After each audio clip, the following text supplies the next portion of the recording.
You're here because you want to know what's going on with Springfield schools. My name's Brian Staskavich. Let's get into it. We're going to need two things. First is the standard distribution curve. You might know it as a bell curve. And we're also going to need the iReady scores from the school. This is a bell curve. All general human populations fall underneath it, and Springfield schools are certainly a general population. We know, based on experience, that about 2/3 or 68% of students are in the center, and then 1/6 are on each side, giving us the below average, average, and above average scale. If we want to think about what it means to pass students in the school district, if we grab all of the above average students, we would have a 16% pass rate. Obviously, if half the school passes, we would have a 50% pass rate. And if we were to grab all of the average students plus all of the above average students, we would have a pass rate of about 83.3%. Anything above 80% really is the theoretical goal. Springfield scores 18% in math, 33% in reading, and 40% in science. Now, I don't want to mislead, so here are the state scores. You can see Springfield is still behind. These are the iReady scores. The color coding system is pretty easy. This hatched green area means that the student is very advanced. They have mastered their current grade. This green area right here means the student is advanced. They're well on their way to learning their grade. This yellow area here, which is critical, is a student that is currently learning their grade. This red area means the student is 2 grades behind, and this hatched red area means the student is more than 3 grades behind of where they should be. We're going to focus on the first grade. This is because this is where our students come into our school system and have had 1 year of assessment, and then we will compare it to grade 8. So if we take that first grade, flip it over to make it match, we populate our bell curve with our students, and we color code it. This is what we're at.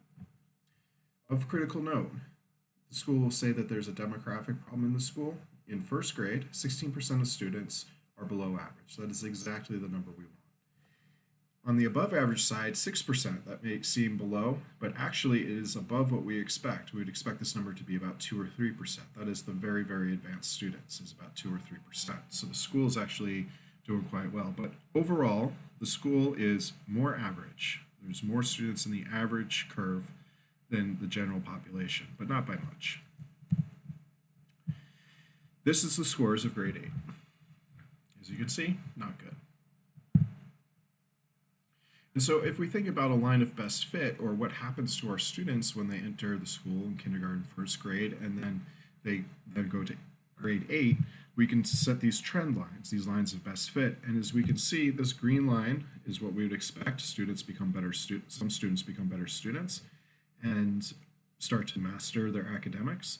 But we could see with the steepness of this line is that in Springfield, majority of students are falling further and further behind.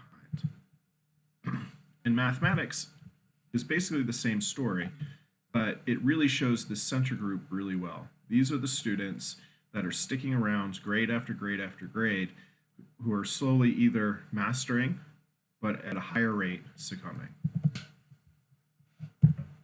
And if we throw it on the bell curve, that's basically the break point right there.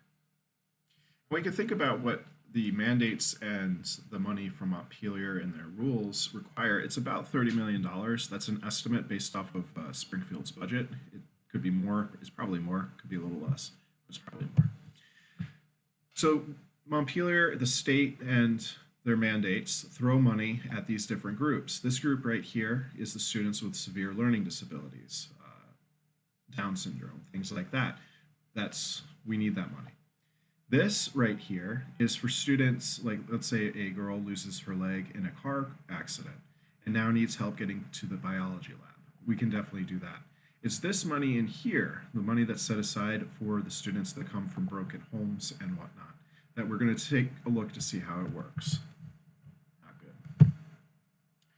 And the reason is because the school, and this is a statewide issue, but specifically Springfield, is missing a huge component of what needs to happen.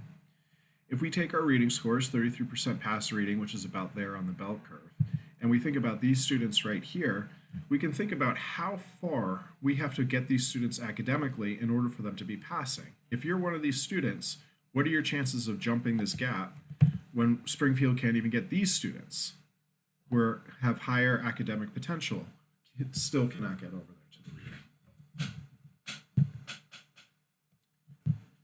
So what we need is a main classroom. It's some place where the focus is on academics. It is an attempt to try to get these students that are already close to passing to get them over the line, and maybe even some students that are even a little further behind to get them over the passing line. And then based on the lessons we learn from this group and the successes that we have here, this main classroom is going to shift over here where it's going to stay, and it's going to try to help these students. Now, the requirements for the main classroom, behavioral standards. It's only behavioral standards. The students that are in the main classroom designation need to be able to be there behaviorally. We're talking about no classroom disruptions, not being on the cell phone, in class ready to learn, no issues with extreme bullying, that sort of thing. We cannot expel, we cannot suspend students from the school system itself. I kind of agree with that, but we can definitely suspend and expel students from the main classroom. We do not need to have students who cannot learn, maybe no fault of their own, maybe their fault. Regardless, they cannot be in the main classroom disrupting the learning of the children who want to be there. And so if we think about a child in crisis and the importance of the Springfield School District, we can think about a 24-hour day for them. First, they go to school. Busing is not that good. The school district, we saw the scores for them. Sports, after school, and events. I would have colored this green, except that every single time the budget comes up, the school board threatens sports, so I had to color it yellow. But sports and after school events is the one thing in Springfield that is working really well, if there is funding for it. The problem is that our board, instead of standing up to the state, maybe even being a little civil disobedience type thing. Instead, when the questions come down about the budget, they'll trim here, they'll trim there, and then finally they'll slam their fist on the table and say no sports. That's it, discussion over. That has to change. And then we can think about this child in crisis, their home environment. They go home, they have trauma, parents, caregivers with addiction, crime in the home, around the home, that sort of thing. This is why our students, especially the students that come from broken homes, have absolutely no chance. And when they go into our school district, they're having a negative impact. The reason to create the classroom as a sanctuary is because if there's a child in crisis who wants to learn, think about it. You are suffering from PTSD.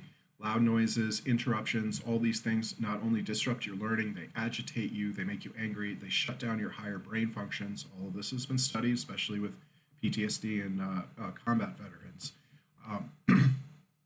If you are in an environment that's disruptive, your PTSD can get triggered, your trauma can get triggered, and you shut down learning and you start exhibiting behavioral problems.